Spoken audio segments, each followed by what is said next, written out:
En zo klinkt de Frieske opera Keermanskunsten. Varsk uit de archieven van Tresor. En nou moet het 19e-eeuwse muziekstuk weer te lippen komen. En dan kan net alles bij het orde blijven. Dat boeit mij eigenlijk net zo. Om het zo authentiek mogelijk te dwalen. De dirigent is het thema Injes. Er is wat inkwatten. Het 19e-eeuwse toneel wie volle trager als het Joodijstige toneel. Dus het is wat frisser maken. En dat frisse zorg je ook weer om in de vrouwelijke haatrol. Voor haar is het ook wel wat nice.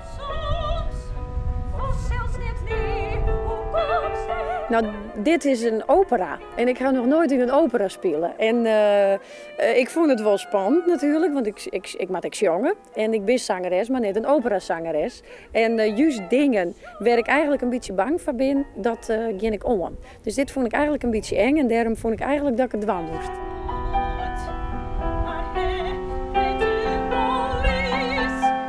Het karakter van dit stuk spreekt de orenvrouwelijke haatrolspeler bot on. Het is heel divers en omdat het een komische opera is, had het natuurlijk ook humor in zich.